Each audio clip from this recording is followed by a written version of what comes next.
नमस्कार मित्रांनो, मी स्वाती तोरसेकर एशा पृथ्वीमध्ये तुमचं स्वागत करते.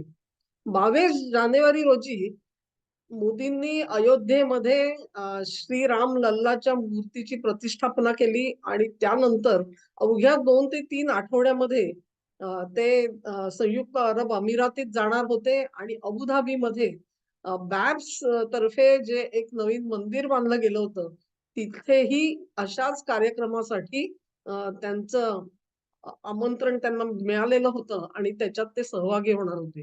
तेव्हा एका पाठोपाठ एक अत्यंत भव्य अशी मंदिरं, त्याचं उद्घाटन या निमित्ताने मोदींनी या देशांना भेट तर दिली. UAE मध्ये तर आपल्याला सगळ्यांना माहिती आहे, की त्यांचं किती स्वागत केलं जातं ते. परंतु तिथून भारतामध्ये परतण्यापूर्वी मोदी कतारला सुद्धा गेले आणि तिथूनही त्यांनी काही करार घडवून त्यानंतर ते मैत्रीची पावलं जी आहेत ती अधिक सुदृढ करून भारतामध्ये परतले, असं आपल्याला दिसून येतं. तेव्हा एकंदरीतच आपण बघतोय, की भारत आणि मध्य पूर्व यांचे जे संबंध आहेत, त्याच्यामध्ये इतका मोठा बदल घडून आलेला आहे गेल्या 10 वर्षामध्ये आणि हा सगळा बदल का घडून आला? त्याचं प्रमाण काय आहे नेमकं? आणि मोदी त्या सगळ्याकडे कसं बघतात? पाश्चिमात्य तज्ञ कसे बघतात? ह्याच्यासाठी मी आज हा व्हिडिओ तुमच्यासाठी बनवते आहे. आपल्या सगळ्यांना माहिती आहे, की 10 वर्षांपूर्वी भारत मध्य पूर्वेकडे काय म्हणून बघत होता? काही नाही, एक आपली तेलाची महत्वाची गरज होती. ती गरज भागवायची म्हणून या सर्व देशांशी आपले चांगले संबंध होते. त्या सगळ्या देशांमध्ये भारतामधले काही लाख लोक तिथे नोकरीसाठी जातात आणि त्यांचे अनेक प्रश्न असतात. त्या प्रश्नांकडे लक्ष देण्यासाठी म्हणून आणि त्यांच्यासाठी काय सुखसोयी करता येतील, ह्याच्या पुरतंच परराष्ट्र धोरण जे होतं, ते एक प्रकारे मर्यादित होतं असं आपल्याला दिसेल आणि म्हणून हे 2 विषय वगळले, तर मध्य पूर्वेच्या इतर संघर्षांमध्ये भारत फारसा डोकावून बघत नव्हता. हां, एक गोष्ट आहे. पॅलेस्टाईनचा जो ज्याला लढा म्हणतो आपण, त्या लढ्यामध्ये मात्र भारताने पहिल्यापासून त्याची दखल घेतलेली आहे. अगदी यासीर अराफात होते तेव्हापासून पॅलेस्टाईन जनतेचे जे प्रश्न आहेत, त्यांची जी मागणी आहे त्याच्यासाठी भारत अनुकूल होता. किंबहुना तो जो एक समतोल साधायचा म्हणून आपण इस्रायलपासून अनेक पावलं दूर राहिलो कित्येक दशकं, हेही आपल्याला माहिती आहे. परंतु मोदींनी तिथूनच सुरुवात केली, की पॅलेस्टाईनच्या प्रश्नाची आम्हाला जाण आहे आणि आमची त्यांच्याकडे सहानुभूती आहे. परंतु त्याचा अर्थ असा नाही, की आम्ही इस्रायलकडे दुर्लक्ष करावं. असं म्हणून त्यांनी इस्रायलला जसं जवळ घेतलं, तसंच त्यांनी सौदी अरेबिया आणि संयुक्त अरब अमिरात या दोन्ही देशांना सुद्धा आपल्या सोबत घेण्याचा प्रयत्न केला. आजच्या घडीला आपण बघतो तुम्हाला आठवत असेल, अ, अगदी एक धावत पळत अशी भेट मोदींनी जॉर्डन या देशाला पण दिलेली होती. बहारीन असेल, कतार असेल अशा अनेक देशांमधून मोदींनी आपले संबंध जे आहेत ते प्रस्थापित करण्याचा प्रयत्न केला आणि म्हणून आज दिसून येतं आपल्याला, की एक वेगळं वातावरण मध्य पूर्वेच्या देशात आहे. इजिप्तशी सुद्धा आपले संबंध सुधारलेले आहेत. मोरोक्कोशी सुधारलेले आहेत. अर्थात हे 2 देश आहेत ते आफ्रिकेमध्ये आहेत. परंतु एक जो मध्य पूर्वेतला जो एक वातावरण आहे, त्या वातावरणामध्ये आज भारतीय एक हितसंबंध आपण राखले जावेत आपल्या देशामध्ये, याच्यासाठी एक जी जागरूकता दिसून येते, तो अवाढव्य जो बदल आहे, तो मोदींच्या परराष्ट्र धोरणामुळे झालेला आपल्याला दिसतो. आणि ही जी ह्याचं कारण आपण असं म्हणू शकतो, भारताच्या सुद्धा संवेदनशीलता आहेत. जशा मध्य पूर्वेसाठी आपण बघतो की इस्लाम आणि इस्लामच्या संकल्पना याच्यासाठी तिथली जनता असेल किंवा तिथली सरकारं ही अतिशय जागरूक असतात आणि अशा प्रश्नांवरती ते ठाम भूमिका घेताना आपल्याला दिसतात. परंतु अशाच प्रकारच्या भूमिका या देशांकडून भारतामधल्या बहुमत असलेल्या आणि बहुसंख्य असलेल्या हिंदू धर्माबद्दल मात्र कधी घेतल्या जात नव्हत्या. परंतु त्या संवेदना ज्या आहेत, त्या आता त्यांची दखल घेतली जात आहे. सौदी अरेबियासारखा देश असेल, ज्यांनी योगा चे जे प्रशिक्षण वर्ग आहेत, ते चालवण्याचा प्रयत्न केलेला आहे. रामायण आणि महाभारत ही महाकाव्य आहेत ती त्यांच्या शाळांमधून शिकवली जावीत ह्याच्यासाठी ते प्रयत्न करताना आपल्याला दिसतात. आणि स्वतःच्याच देशामधले जे अत्यंत कडक बंधनं टाकलेलं जे इस्लाम धर्माचं स्वरूप आहे, ते स्वरूप सुद्धा सौम्य करण्याकडे या देशांचा कल असलेला आपल्याला दिसून येतो. आणि मग भारताने केवळ एवढंच साध्य केलं नाही. या सर्व देशांना तुम्हाला आठवत असेल एक काळ होता, की ते पाकिस्तानवरती अवलंबून होते. कशासाठी? तर त्यांच्या संरक्षणासाठी. त्यांच्यासाठी एक मोठा दिलासा होता, की एक कवायती सैन्य अ, अत्यंत शिस्तबद्ध त्यांच्यासाठी कर्तृत्व असलेलं आणि शस्त्रास्त्रांनी परिपूर्ण, शिवाय अमेरिकेशी संलग्न असलेलं हे जे राष्ट्र होतं, या राष्ट्रांनी आपल्यावरती जर कधी संकट आलं, तर त्यांचे सैनिक, त्यांचं सैन्य दल जे आहे, ते आपल्या मदतीला येईल, अशा एका आशेवरती हे देश होते आणि त्यानुसार त्यांनी पाकिस्तानला अनेक प्रकारे मदत केली. किंबहुना असं म्हटलं जातं, की पाकिस्तानचा जो आण्विक कार्यक्रम आहे, त्याच्यासाठी भरघोस मदत ह्या 2 देशांकडून पाकिस्तानला मिळालेली होती. पण जेव्हा विषय आला, तेव्हा पाकिस्ताननी त्यांच्याकडे सैन्य पाठवण्याचा विषय हा झटकून टाकलेला आहे. म्हणजे हुदी जे बंडखोर आहेत आणि ते सौदीवरती हल्ला करताना जेव्हा आपल्याला दिसले आणि त्यांच्यासाठी तुम्ही तुमचं सैन्य पाठवा, या हुदींचा उत्पात जो आहे सगळा, त्याचा बंदोबस्त करायची गरज आहे, असा विषय काढल्यानंतर पाकिस्तानने चक्क नकार दिला. त्या हुदी शियांच्या बाबत जर का आपण काही कारवाई केली, तर पाकिस्तानामध्ये शिया सुन्नी संघर्ष पेटेल, ह्या भीतीने पाकिस्ताननी कधीही त्याच्याकडे लक्ष दिलं नाही. त्याला त्या विचारांनाही थारा दिला नाही. तेव्हा हे जे 2 देश आहेत, ते अत्यंत चिडलेले होते, की हे लोक आमच्याकडून पैसे घेऊन जातात, भिकाऱ्यासारखे आमच्याकडून पैसे मागतात आणि आमची गरज असेल, तेव्हा मात्र हे आमच्या मदतीला येत नाहीत. ही जी एक मनाची त्यांच्या परिस्थिती होती, त्याच्यामध्ये भारताने ती पोकळी आहे, ती पोकळी भरून काढण्याचा प्रयत्न केलेला तुम्हाला दिसेल. आणि आजच्या घडीला हे दोन्ही देश जे आहेत, संरक्षणाच्या बाबतीमध्ये तुम्ही असं म्हणू शकत नाही, की भारतीय सैन्य तिकडे जाणार आहे का? अमुक आहे का? तमुक आहे का? अशातला भाग नाहीये. परंतु त्यांना जो त्यांच्यासाठी ज्या महत्त्वाच्या गोष्टी होत्या, त्या महत्त्वाच्या गोष्टी जर का भारत त्यांना पुरवणार असेल, त्यांना जर का आवश्यक असलेल्या इंटेलिजन्स इनपुट्स असतील, ते भारत देऊ शकणार असेल, त्यासाठी तंत्रज्ञान देऊ शकणार असेल, तरी सुद्धा त्या देशांसाठी ती एक मोठी पर्वणी होती आणि ती त्यांनी स्वीकारलेली आपल्याला दिसते. आता हे सगळं जे काही बदल घडवून आणला, त्याची प्रिन्सिपल्स काय आहेत? तत्व काय आहेत? हे आपण पहिल्यांदा आपल्याला जी तत्व आपण सांगतोय त्याचं मला दिसू कसं शकतं ह्याच्यावरती विचार करूया. पहिली गोष्ट ही तुम्हाला आज जाणवेल, की हा जो वातावरणातला जो बदल आहे, तो बदल तुम्हाला का दिसतो? तुम्हालाही का वाटतं, की हा बदल खरोखरच घडलेला आहे?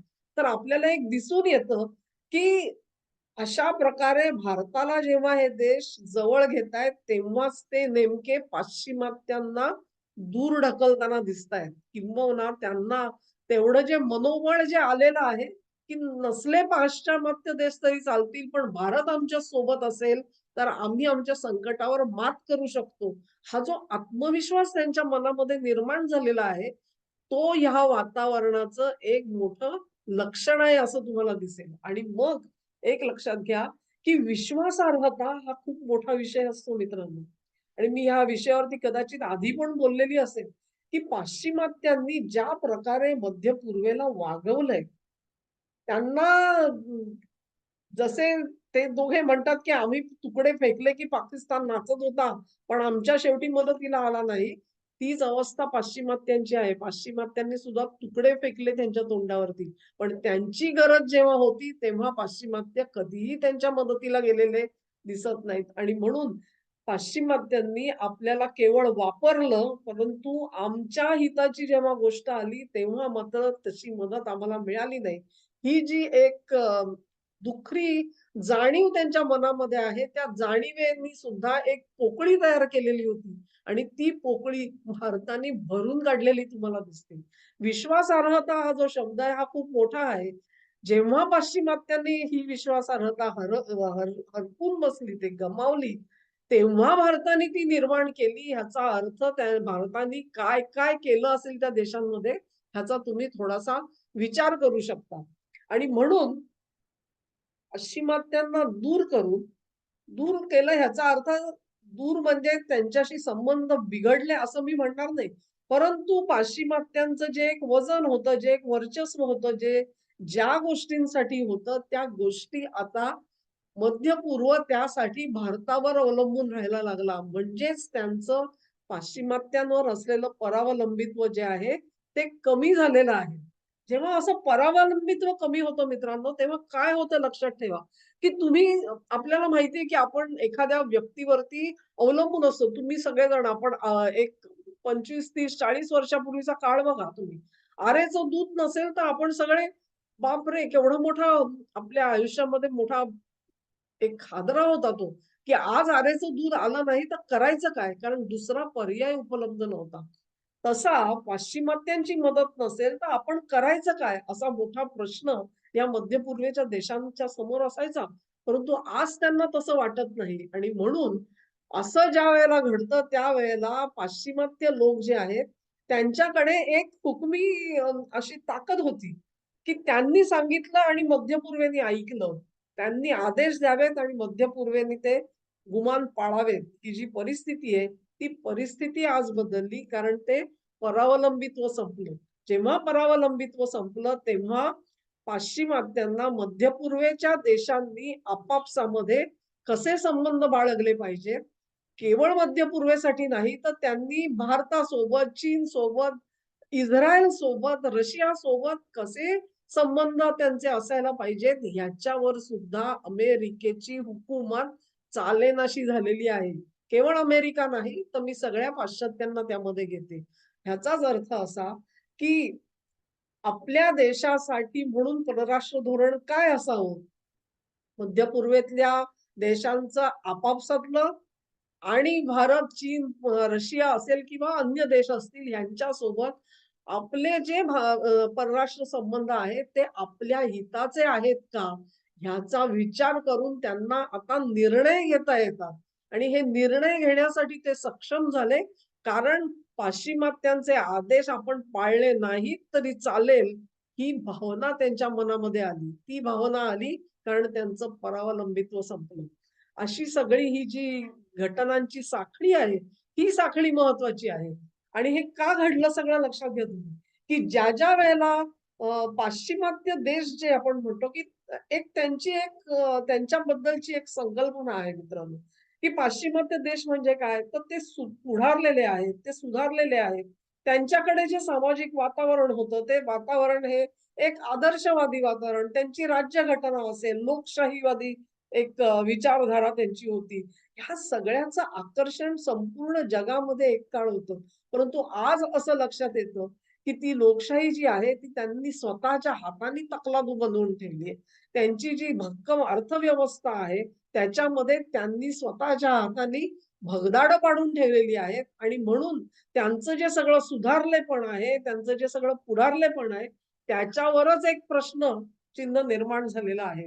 मग असे जे पाश्चिमात्य देश आहेत, त्यांनी हे सगळ्या ज्या संकल्पना आहेत, त्या संकल्पना ह्या मध्य पूर्वेतल्या देशांना द्यायच्या आणि त्यांनाही हाताला धरून पुढे न्यायचं.